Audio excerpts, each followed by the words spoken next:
Good morning. Retrograde planets वक्री ग्रह जो कि एक बहुत ख़ास विषय है एस्ट्रोलॉजी में, इसके रिगार्डिंग कुछ ऐसे प्रश्न हैं जो अक्सर काफ़ी लोगों के मन में आते हैं लेकिन उसका सटीक उत्तर उनको नहीं मिल पाता।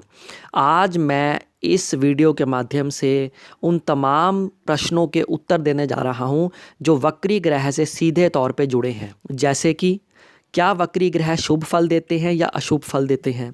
वक्री ग्रह का रत्न धारण कर सकते हैं या नहीं कर सकते? यदि कोई योग बन रहा हो दो ग्रहों के कॉम्बिनेशन से, दो ग्रहों के मेल से यदि कोई योग बन रहा हो और उसमें से कोई ग्रह वक्री हो तो ऐसे में योग पर अच्छा असर पड़ेगा या बुरा असर पड़ेगा? देखिए, किसी भी लगन कुंडली में यदि कोई ग्रह वक्री हुआ है तो आपको ये देखना है कि वो ग्रह किन भावों का स्वामी है और लग्नेश के साथ परस्पर उसका संबंध क्या है।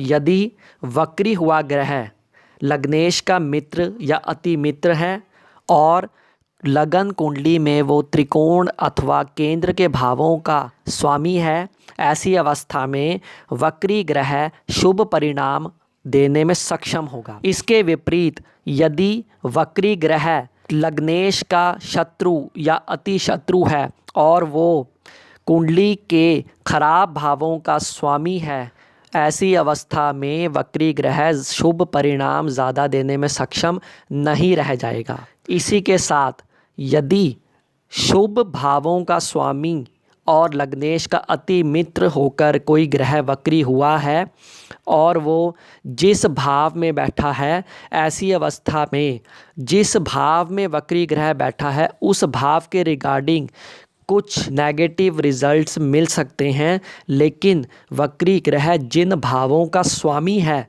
उन भावों के रिगार्डिंग पॉजिटिव रिजल्ट्स में बढ़ोतरी हो जाती है। आइए इसको एक एग्जाम्पल के माध्यम से समझते हैं। तुला लग्न की कुंडली है, लगन में राहु, तृतीय भाव में बुध और सूर्य, सप्तम भाव में बृहस्पति और केतु, नवम भाव में मंगल, दशम भाव में शनि और चंद्रमा और द्वादश भाव में शुक्र बैठे हैं। मान लीजिए इस कुंडली में यदि शनि वक्री होकर बैठे हैं, अब शनि और लग्नेश यानी कि शुक्र आपस में मित्र हैं।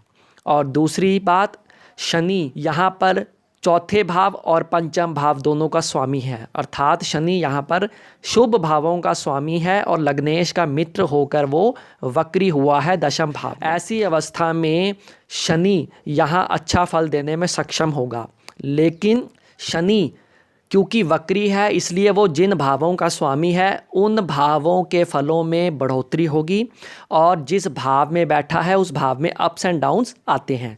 जैसे कि शनि यहाँ पर वक्री हुआ है और शनि चतुर्थ भाव और पंचम भाव का स्वामी है, तो चतुर्थ भाव और पंचम भाव के जो शुभ फल हैं उसमें बढ़ोतरी होगी, उसमें इंक्रीमेंट होगी। लेकिन शनि क्योंकि खुद दशम भाव में बैठा है, ऐसे में दशम भाव के रिगार्डिंग अप एंड डाउन्स आने की संभावना बढ़ती है। ये एक प्रिंसिपल है वक्री ग्रह का कि यदि शुभ भावों का स्वामी होकर और लग्नेश का मित्र होकर कोई ग्रह वक्री हुआ है तो जिन भावों का वह स्वामी है उन भावों के शुभ फलों में वृद्धि होगी, लेकिन वक्री ग्रह जिस भी भाव में बैठेगा उस भाव में अप्स एंड डाउन्स आने की संभावना बढ़ती है। मान लीजिए बृहस्पति भी इस कुंडली में वक्री होकर सप्तम भाव में बैठे हैं। बृहस्पति लग्नेश के परम मित्र नहीं हैं और अशुभ भावों के स्वामी भी हैं, तृतीय भाव और छठा भाव। ऐसी अवस्था में बृहस्पति यदि इस कुंडली में वक्री हैं तो तृतीय भाव, छठे भाव और सप्तम भाव तीनों से related ups and downs life में देखने को मिलेंगे। इन तीनों भावों के नेगेटिव रिजल्ट्स में बढ़ोतरी होगी। ऐसे में हम कह सकते हैं कि फिजूल की अधिक मेहनत हो सकती है, यंगर सिबलिंग से ज़्यादा हेल्प नहीं मिलेगी, रोग, ऋण, शत्रु, दुर्घटना, मुकदमा, लिटिगेशन में बढ़ोतरी हो सकती है। इसी के साथ डेली वेजेस और मैरिड लाइफ भी अफेक्ट हो सकती है। दूसरा प्रश्न इस प्रकार था कि क्या वक्री ग्रहों का रत्न धारण करना चाहिए? देखिए, बिना हॉरोस्कोप के माध्यम से स्टोन के बारे में एग्जैक्ट बताना ठीक नहीं होगा। लेकिन यहाँ ये ज़रूर मैं कह दूँ कि अगर कोई ग्रह लगन कुंडली में शुभ भावों का स्वामी है और लग्नेश का परम मित्र या मित्र होकर वक्री हुआ है, तो ऐसे में यदि उस ग्रह का रत्न आप डालते हैं तो वो ग्रह जिन भावों का स्वामी है उन भावों के शुभ फलों में तो वृद्धि हो जाएगी, लेकिन वो वक्री ग्रह जिस भाव में बैठा है उस भाव में अप्स एंड डाउन्स बढ़ सकते हैं।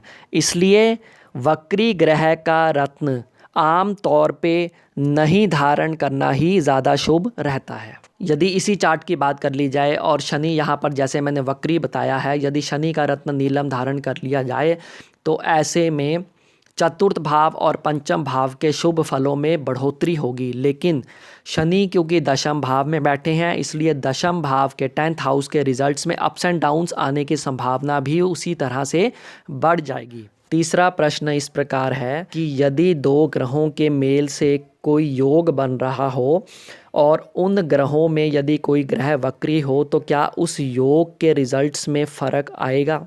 देखिए इसी चार्ट को हम ले लेते हैं। इसमें जैसे मैंने शनि आपको वक्री बताया है और शनि चंद्रमा के साथ बैठकर विष योग बना रहा है। अब मान लीजिए शनि यहाँ पर 20 डिग्री के हैं और चंद्रमा 10 डिग्री के बैठे हैं। इस कॉम्बिनेशन में शनि क्योंकि रेट्रोग्रेड हैं, वक्री हैं, इसलिए वो पीछे की तरफ अपना इम्पैक्ट छोड़ेंगे। क्योंकि वो 20 डिग्री के मैंने बताए हैं तो वो चंद्रमा के करीब आने की कोशिश करेंगे। चंद्रमा यहाँ 10 डिग्री के बैठे हैं। ऐसे में जो विष योग है इसकी नेगेटिविटी इस केस में बढ़ जाएगी। इसी केस में मान लीजिए चंद्रमा 20 डिग्री के हैं और शनि 10 डिग्री के हैं। शनि क्योंकि रेट्रोग्रेड हैं इसलिए वो अपनी डिग्री से पीछे की तरफ जाएंगे। ऐसे में चंद्रमा के ऊपर शनि का प्रभाव कुछ कम हो जाएगा क्योंकि शनि चंद्रमा से दूर जाने की कोशिश करेंगे। ऐसी अवस्था में विष योग की नेगेटिविटी कम होगी।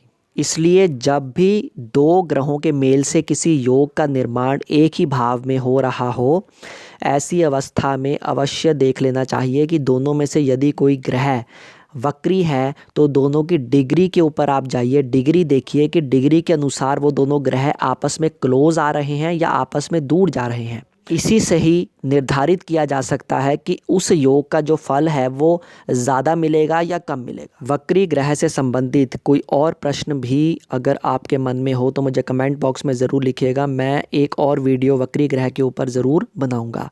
यदि वीडियो इंटरेस्टिंग लगी हो तो इसे लाइक और शेयर ज़रूर कीजिएगा। धन्यवाद।